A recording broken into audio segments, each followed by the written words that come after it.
আমার ভাসুর মানে আমার স্বামীর বড় ভাই আমার স্বামীকে কৌশলে বিদেশ পাঠিয়ে দেয়।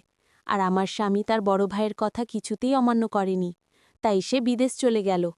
তারপর বাড়িতে আমি আর ভাসুর থাকি। একদিন রাতে ভাসুর বলল, আমার পায়ে খুব ব্যথা করছে, আমায় একটু মেসেজ করে দিবে। ভাসুরের এটা ছিল মিথ্যা অভিনয়। আমি ভাসুরের চিৎকার শুনে আমি তার পায়ে মেসেজ করতে গেলাম। তারপর ভাসুর দরজা লক করে দিল। তারপর আমার সাথে যা ঘটেছিল তা শুনলে তোমাদের মাথা গরম হয়ে যাবে। তাহলে গল্পটা বলি। আমি ঢাকায় স্বামী শাশুড়ি ভাসুরের সাথে থাকি। আমার স্বামী আর ভাসুর ব্যবসা করে। শাশুড়ি প্রায় অস্ট্রেলিয়ায় থাকতে যান ওনার বড় মেয়ের কাছে। এখন মূল সমস্যাটা বলি। আমার স্বামী আমাকে নিজে পছন্দ করে বিয়ে করতে চেয়েছিল, কিন্তু আমাদের পরিবারের সাথে তাদের আর্থিক অবস্থা মেলে না। আমরা মধ্যবিত্ত, তারা ধনী বলে কেউ রাজি ছিল না। তখন আমার ভাসুর সবাইকে রাজি করান। তবে আমার ভাসুর ওনার প্রতি অনুরোধ ছিল যেন ওনার বাচ্চাকে আমি দেখাশোনা করি। ভাসুরের একজন মালয়েশিয়ান বউ ছিল। সে 1 বছরের বাচ্চাকে রেখে ডিভোর্স করে চলে যায়। বাচ্চাকে তাকে আমিই দেখাশোনা করি।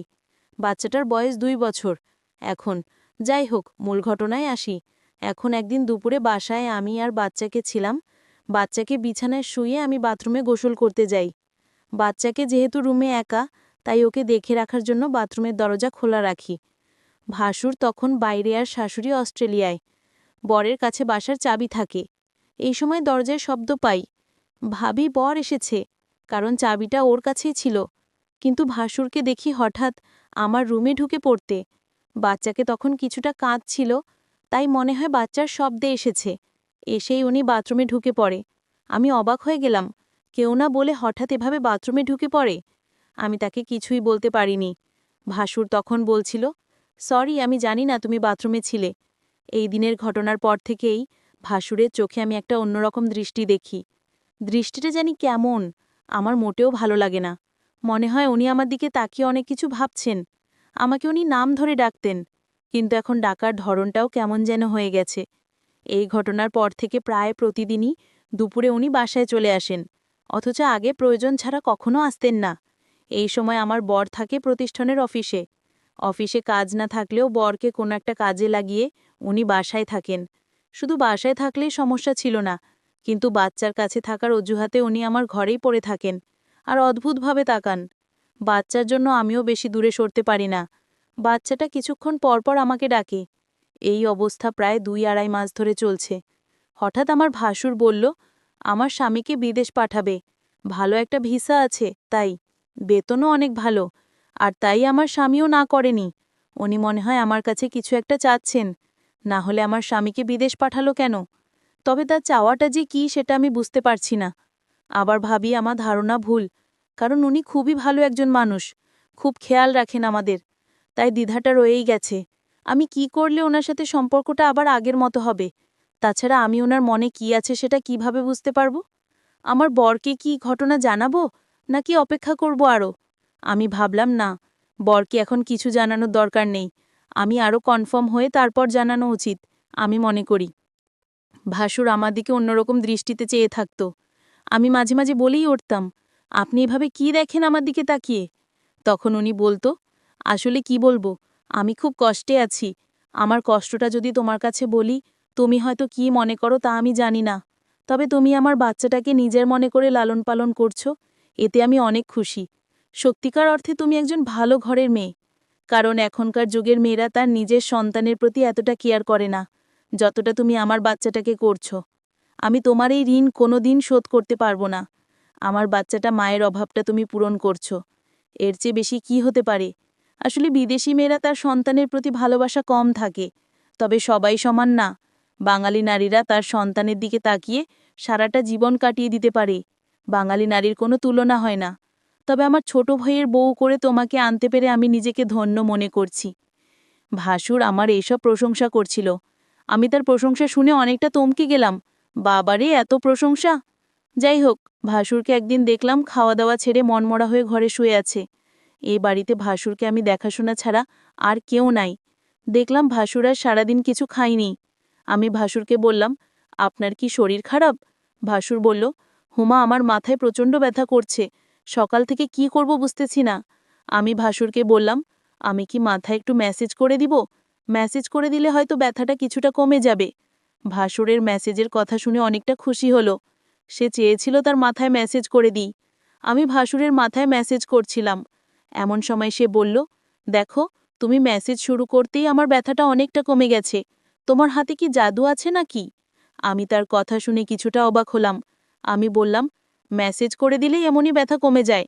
এখানে হাতের জাদু বলতে কিছু নেই। মেসেজ করলে ব্যথা কমে যাবে, এটাই স্বাভাবিক। ঠিক আছে, তোমাকে অনেক ধন্যবাদ মেসেজ করে দেওয়ার জন্য। আমার মাথা ব্যথা কমে যাচ্ছে।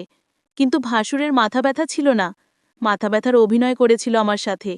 আমি এটা বুঝতে পারি, আমি যখন তার রুম থেকে বের হই, তখন সে একা একা বলছিল, আমি ধীরে ধীরে আমার প্রতি ভালো মন মানসিকতা তৈরি করছি। সেটা আমি বুঝতে পারলাম। ভাসুর কেন আমার সাথে এমন মিথ্যা নাটক করছিল, তার উদ্দেশ্যটা কী ছিল তা আমার জানা খুব জরুরি ছিল। আমি বাড়িতে আছি, ভাসুরের সন্তান আর আমার ভাসুর। এর পরদিন আবার সেই অভিনয় শুরু করল। সে আস্তে করে চিৎকার করছে আর বলতে লাগলো, আমার মাথাটা ব্যথা করছে, এখন কি করব? আমি তখন ভাসুরকে বললাম, ডাক্তারের কাছে যান, তাহলে সব ঠিক হয়ে যাবে। রোগ নিয়ে ঘরে বসে থাকলে কি আর চলবে, বা রোগ ভালো হবে? ভাসুর আমার কথাটা শুনে দেখলাম তার মুখটা অন্ধকার হয়ে গেল। আসলে কি তার মাথা ব্যথা করছে, নাকি এসব অভিনয়? আমি তার হাবভাব কিছুই বুঝতেছি না। আমি ভাসুরকে বললাম, চলুন আজ আপনাকে ডাক্তারের কাছে নিয়ে যাই। ভাসুর বলল, তুমি একটু মেসেজ করে দিলেই তো মাথা ব্যথাটা কমে যায়, তাহলে শুধু শুধু কষ্ট করে কেন ডাক্তারের কাছে যাওয়া লাগবে কেন? আমি ভাসুরের কথাটা শুনে কিছুটা অবাক হলাম। সে চায় আমি তার মাথায় মেসেজ করে দিই। আসলে সে কি চায় সেটা আমার জানতে হবে। ভাসুরের এমন অভিনয় আমার কাছে ভালো মনে হচ্ছে না। এর মধ্যে আমার বর আমার কাছে ফোন করল। আমাকে জিজ্ঞেস করল, কেমন আছো সালমা? আমি বলেছিলাম, তুমি খুব শীঘ্রই বাড়িতে আসলে অনেক ভালো হতো। এতদিন বিদেশ টাকার দরকার নেই, তুমি যত দ্রুত সম্ভব চলে আসো। আমার স্বামীর এমন কথা শুনে আমি কিছুটা থমকে যাই। আমার স্ত্রী তো কোনোদিন এমন কথা বলেনি। আজ সে এমনভাবে বলছে আমি যেন আজই দেশে চলে আসি। আমি সালমাকে জিজ্ঞেস করলাম, তোমার কোনো অসুবিধা হচ্ছে সালমা? সালমা বলল, না, তেমন সমস্যা হচ্ছে না। বলো, ভাইজান তোমার খোঁজ খবর রাখে তো? আমি বললাম, ভালোই খোঁজ খবর রাখি। ঠিক আছে, এখন রাখি, পরে কথা হবে। ভাসুর আড়ালে থেকে আমার সমস্ত কথাগুলো শুনছিল। কথা শেষ হতেই ভাসুর চলে গেল তার রুমে।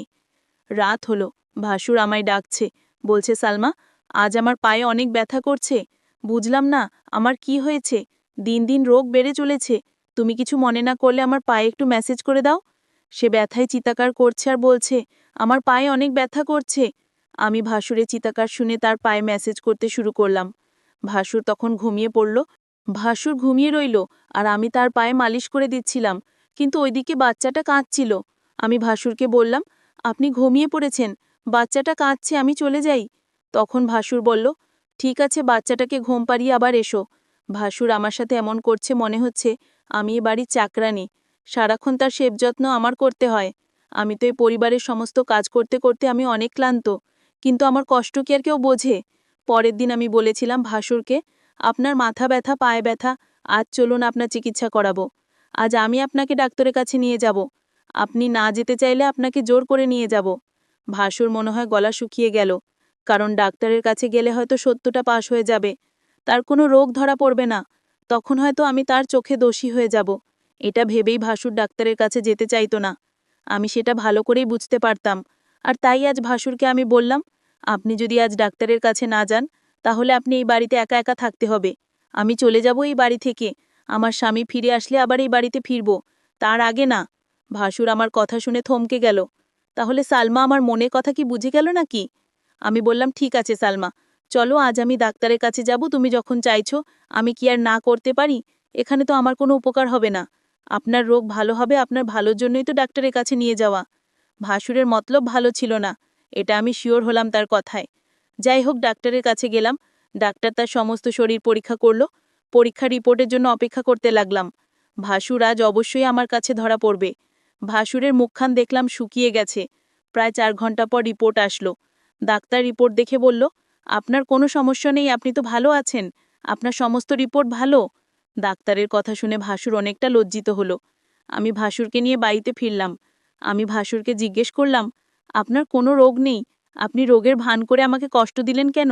আপনার উদ্দেশ্যটা কি বলবেন? ভাসুর বলল, আরে অনেক সময় রিপোর্টে সমস্যা ধরা পড়ে না, কিন্তু সালমা, বিশ্বাস করো, আমার সত্যি পায়ে এবং মাথা ব্যথা করছিল। পরের দিন রাতে আবার চিৎকার শুরু করলো। বলতে লাগলো, ব্যথায় মরে গেলাম, আমার খুব পায়ে ব্যথা করছে, শুনছো সালমা, তুমি আমার পায়ে একটু ম্যাসেজ করে দাও। আমি তার চিৎকার শুনে কি আর করব, ম্যাসেজ করতে গেলাম, তার পায়ে ম্যাসেজ করে দিলাম। ভাসুর তখন ঘুমের ভান করে শুয়েছিল। সালমা তার পায়ে ম্যাসেজ করে দিচ্ছিল। ভাসুর বলল, ঠিক আছে, আমার ব্যথা একদম নিরাময় হয়ে গেছে, এখন তুমি যাও, ঘরে গিয়ে ঘুমিয়ে পড়ো,